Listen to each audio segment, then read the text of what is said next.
ओम नमः शिवाय। काल चक्र के निवारण का उपाय। उमा बोली, हे नाथ, आपने सत्य रूप से काल चक्र का वर्णन तो किया, अब इस काल चक्र से बचने का भी कोई उपाय कहिए। महादेव जी बोले, हे देवी, मैं संसार के प्राणियों के हित के लिए काल चक्र से बचने का वर्णन करता हूँ। पृथ्वी, जल, तेज, वायु, आकाश, इन 5 भूतों का जब संयोग होता है तब इस भौतिक शरीर की उत्पत्ति होती है। इसमें व्यापक आकाश है, उसमें ही सभी वस्तुएं लीन हो जाती हैं। पार्वती जी बोली, हे स्वामी, उस घोर कराल रूप काल को तो आपने जला डाला, फिर जब आप स्तुतियों द्वारा प्रसन्न हुए तब वह कहीं अपनी प्रकृति में स्थिर हुआ। अब वह काल किस प्रकार मारा जा सकता है? हे स्वामिन, उसके जीतने का तो कोई उपाय बताइए। यह सुनकर श्री महादेव जी बोले, हे सुंदरी, यह तो आप जानती ही हो कि यह शरीर पंच भौतिक पार्थिव है और उन्हीं पंचभूतों में इसका लय होता है। आकाश से वायु उत्पन्न होती है, वायु से तेज, तेज से जल और जल से यह पृथ्वी। ये 5 गुण हैं। जल के 4, तेज के 3, वायु के 2 और आकाश का 1 ही गुण है। गुण तो केवल शुक्र, स्पर्श, रूप, रस, गंध, ये 5 ही हैं। इनमें क्रमशः एक एक गुण कम होता जाता है। हे पार्वती, योगी लोग इन्हीं गुणों को जीतने का विचार करते हैं।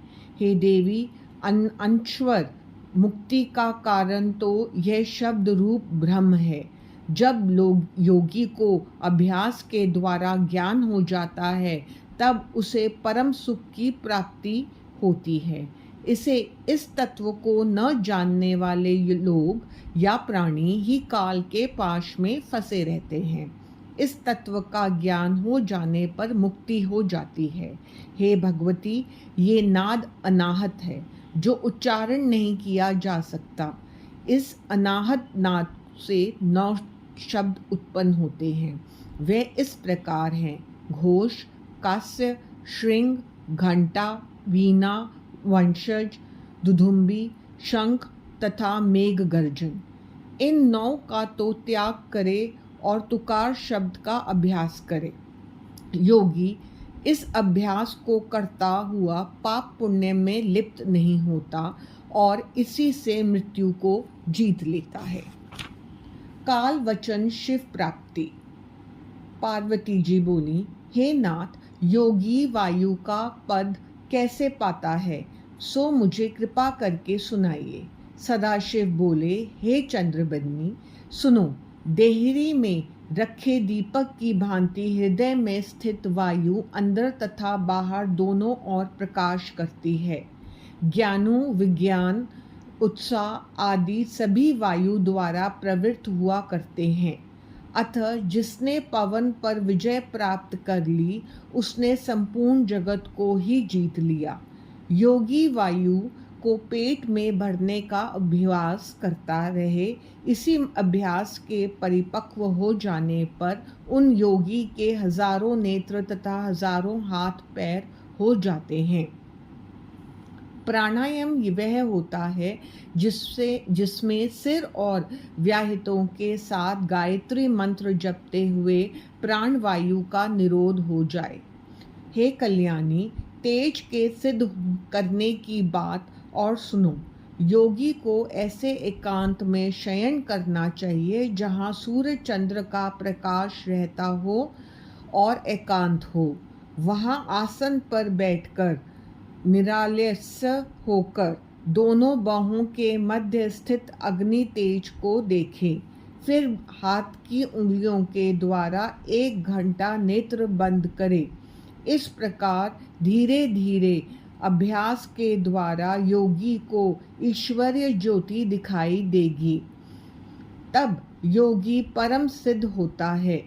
हे कल्याणी, योगियों को तुरीया अवस्था प्राप्त हो जाने पर भव बंधन छूट जाता है। योगी शरीर को ऊंचा करके अंजलि बांध ली, फिर बंचू जैसा मुख करके उसमें शनैः शनैः वायु का प्रवेश करें तो एक ही क्षण में जीवनदायक जल तालू से टपकने लगता है। उसे पान करके योगी दिव्य शरीर वाला हो जाता है और भूख प्यास से रहित वह मृत्यु को जीत लेता है। छाया पुरुष का वर्णन। महादेव जी बोले, हे देवी, जो पुरुष सूर्य या चंद्रमा की ओर पीठ करके अपनी छाया देखता है और श्वेत वस्त्र धारण कर दीप धूप आदि से सुवासित होकर छाया को देखता है, उसे ब्रह्म की प्राप्ति होती है। छाया को देखते समय ओम नमो भगवते रुद्राय इस नवक्षर मंत्र का जप करे, उससे ब्रह्म हत्या का पाप भी छूट सकता है।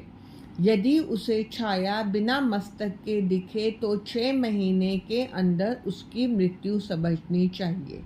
यदि उसका शुक्ल वर्ण हो तो धर्म की वृद्धि होगी, रक्त वर्ण हो तो बंधन और पीत वर्ण होने पर शत्रु जानो। यदि छाया बिना नासिका के हो तो मृत्यु बंधु की या भक्त का डर होता है। यदि कटी न हो तो पत्नी का विनाश और पैर न हो तो विछोह होता है। हे पार्वती, छाया देखते समय 1 वर्ष तक नवाक्षर मंत्र का जाप करता रहे तो उसे सभी सिद्धियां प्राप्त हो जाती हैं। हे पार्वती, अब ब्राह्मणों के सिर पर रहने वाली परम गुह खेचरी विद्या को भी सुनो। ये दृश्या अदृश्या निश्चला सनातनी बिंदु भगलानी है। वेद भी इसकी स्तुति करते हैं। योगी इसी मालिनी विद्या के दर्शन से सफल होता है। योग के द्वारा सभी सिद्धियां प्राप्त होती हैं और अभ्यास के द्वारा ही ज्ञान एवं मोक्ष मिलता है। हे सूत जी, इसे सुनकर व्यास जी अति प्रसन्न हुए तथा प्रणाम आदि कर अपने अपने स्थानों को चले गए। आदि सृष्टि का वर्णन। सूत जी कहने लगे, हे ऋषियों, अब आप सृष्टि रचना का वर्णन सुनो। प्रधान पुरुष परमात्मा ही ब्रह्मा बनकर सृष्टि रचना किया करते हैं। रचयिता ब्रह्मा, पालन करता विष्णु और संहार करता रुद्र हैं। स्वयं भू ब्रह्मा ने सर्वप्रथम जल उत्पन्न किया। जल में नारायण निवास करते हैं। ब्रह्मांड रूपी अंडा जल में ही उत्पन्न हुआ। हिरण्यगर्भ भगवान ने उस अंडे के 2 भाग किए, जिससे ऊपर का भाग आकाश और नीचे का भाग पृथ्वी बना। आकाश में 10 दिशाओं की रचना हुई। फिर मारीचि, अत्रि, अंगिरा, पुलस्त्य, पुलह ऋषि, वशिष्ठ आदि तेजस्वी ऋषियों की रचना हुई। ब्रह्मा के क्रोध से रुद्र की उत्पत्ति हुई। तत्पश्चात ऋग, यजु, साम आदि वेदों का निर्माण हुआ। वक्षस्थल से पितृ, जंघाओं से मानव और नीचे के भाग से दैत्यों की उत्पत्ति हुई। फिर भी प्रजा की वृद्धि न हुई तो आधे भाग से पुरुष तथा आधे भाग से नारी उत्पन्न करके मैथुनी सृष्टि रची। इस प्रकार ब्रह्मा जी ने संपूर्ण चराचर सृष्टि की रचना की। जब इस प्रकार की ब्रह्मा की सृष्टि रचना हुई तब प्रजापति को शतरूपा अयोनिजा पत्नी प्राप्त हुई। शतरूपा ने 100 दिव्य वर्षों तक तपस्या करके तपस्वी पति की प्राप्ति की। वही पुरुष स्वयंभू पैदा होकर मनु नामक से विख्यात हुए। फिर विराट पुरुष से वीरिका पैदा हुई।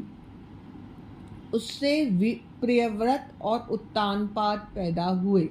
धर्म की पुत्री सुनीति का उत्तानपाद से विवाह हुआ। उससे तेजस्वी ध्रुव हुए। ध्रुव के 2 पुत्र पुष्टि और धान्य हुए। पुष्टि के 5 पुत्र हुए। पुष्टि के ज्येष्ठ पुत्र रिपु के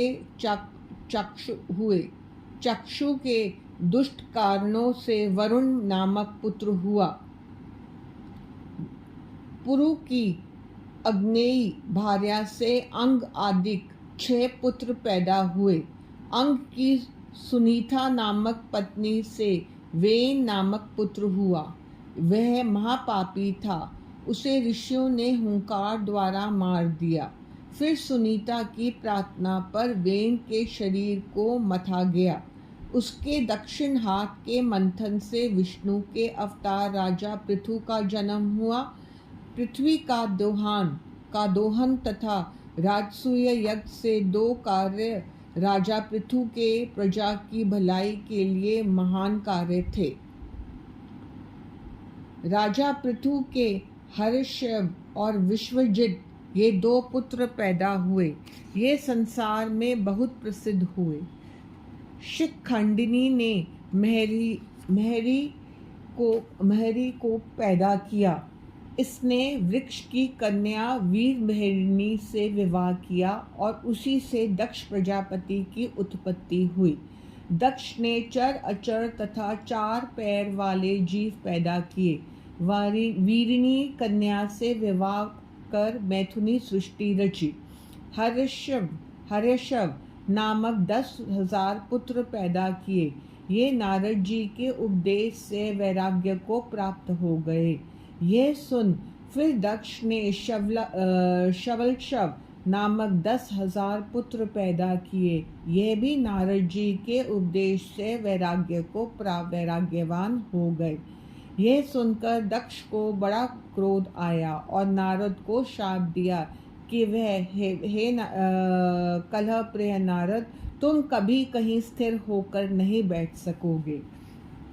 इसके पश्चात दक्ष ने 1,000 कन्या उत्पन्न की, जिनमें से 10,000 कन्याएं धर्म को ब्याह दी, 13 कन्याएं कश्यप को, 2 अंगिरा को, 2 कृष्णाश्व को तथा बाकी सब चंद्रमा को ब्याह दी, जो नक्षत्र नाम से प्रसिद्ध हुई। इससे देव दानव आदि बहुत सी संतानें हुई। धर्म की 10 पत्नियां इस प्रकार हैं: अरुंधति, वसु, यामी, लंबा, बानु, मारुति, संकल्प, मुहूर्ता, संध्या, विश्वा। तब इन सब की संतानें निम्न प्रकार से हुईं। विश्वा के विश्वदेवा पैदा हुए। संध्या के साध्य, मुहूर्ता से मुहूर्तज, संकल्पा से एक पुत्र सत्यवक्ता संकल्प हुआ। मारुति से मरुतवान, भानु से 12 भानु, लंबा से घोष, यामी से नाम, वसु से अष्टवसु और अरुंधति से पृथ्वी हुई। वसु के अय, ध्रुव, सोम, धर, अनिल, अनल, प्रत्युक्षा, प्रभाष ये 8 पुत्र हुए, जो वसु कहलाए। ध्रुव का संसार में प्रसिद्ध काल नामक पुत्र हुआ। सीम से वर्चा नामक भगवान हुए। धर के पुत्र द्रवणी तथा द्रव्य हुए। मनोहरा से रमण, शिशर, प्राण आदि हुए। शिवा पत्नी से अनिल का पुत्र पुरुजोव हुआ। अनल के 2 पुत्र हुए। अग्नि पुत्र कुमार स्वामी कार्तिक हुए। उनसे 3 पुत्र शांक, विशाख तथा तैगम्य हुए। वसुप्रभा से विश्वकर्मा की उत्पत्ति हुई। ये शिल्प विद्या में निपुण थे। रैवत, अज्ञ, मव, भीम, वाम, उग्र, वृषा, कपि, अजैकपाद, अहिर्बुर्धन, बहुरूप तथा महान ये 11 रुद्र हुए। रुद्रों की संख्या तो करोड़ों है, परंतु अजैकपाद, अहिर्बुर्धन, त्वष्टा, वीर्यवान, हर, बहुरूप, त्रयंबक, अथ, राजित, वृषाकपि, शंभु, कर्पदी तथा रैवत ये 11 रुद्र संसार के स्वामी हैं। कश्यप के वंश का वर्णन। हे सूत जी, अब कश्यप ऋषि की पत्नियों से उत्पन्न संतानों का वर्णन करता हूँ। अदिति, दिति, सुरसा, अरिष्टा, इला, धनु, सुरभि, विंता, ताम्रा, क्रोधवशा, क्रदु, तृणीजी आदि की संतानों के नाम सुनिए। प्रथम मनवंतर में तुषिता नामक 12 देवता हुए। ये सब कश्यप जी द्वारा अदिति से उत्पन्न हुए थे। इनकी उत्पत्ति लोकहित के लिए चाक्षुष मनवंतर में हुई। इसके पश्चात दक्ष कन्या से इंद्र तथा विष्णु की उत्पत्ति हुई।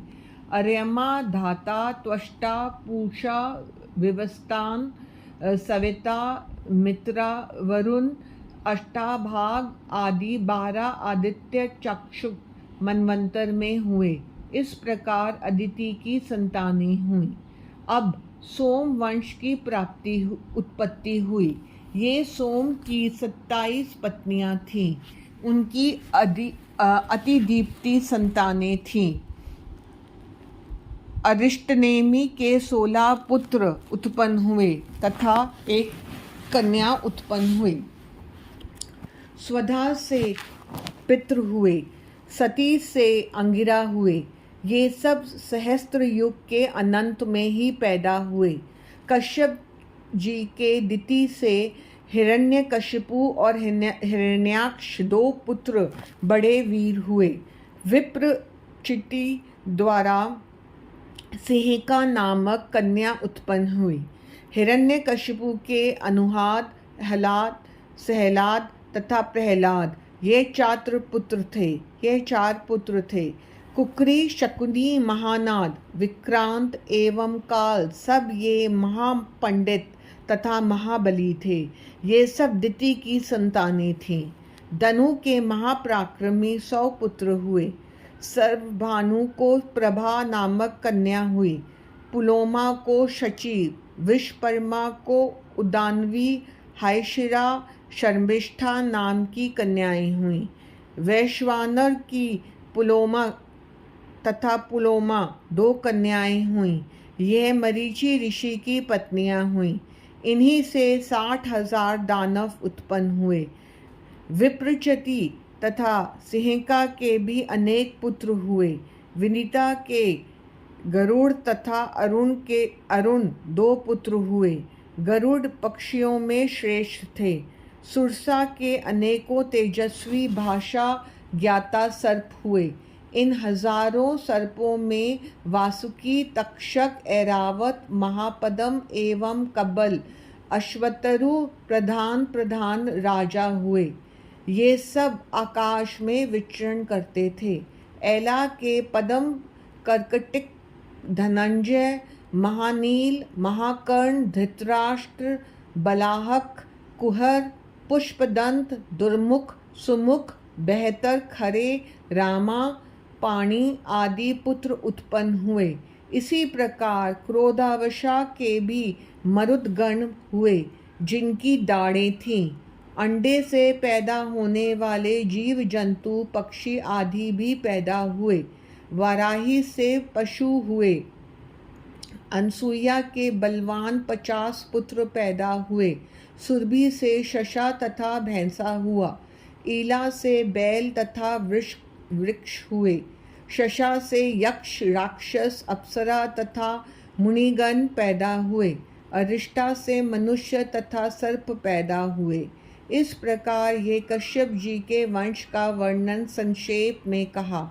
ये सभी कश्यप की पत्नियों की संतानें थीं। सूत जी बोले, मुनियों, अब वैवस्त मनवंतर की सृष्टि का वर्णन सुनो। यह हवन आदि करने वाली सृष्टि हुई। इसमें सर्वप्रथम 7 ऋषि हुए। उन्हें ब्रह्मा ने अपना पुत्र माना तथा दिति ने कश्यप जी के पास जाकर सेवा, शुश्रूषा तथा स्तुति आदि के द्वारा इंद्र को भी भावी वाला पराक्रमी पुत्र होने का वर मांगा। कश्यप ने ऐसे पुत्र होने का वरदान दे दिया। कश्यप जी दिति को ऋतुदान देकर कहीं चले गए। इंद्र ने ये बात किसी प्रकार से जान ली। वह दिति के व्रत भंग करने का अवसर देखने लगा। 1 वर्ष की अवधि में इंद्र को एक दिन अवसर मिल गया। उस दिन दिति झूठे मुंह बिना हाथ पैर धोए ही सो गई थी। इंद्र मौका पाकर उसके गर्भ में ही इस कारण प्रवेश कर गया। इंद्र ने गर्भ में घुसकर व्रज के द्वारा गर्भ के 7 टुकड़े कर डाले, किंतु टुकड़े करने पर भी वह सभी जीवित रहे।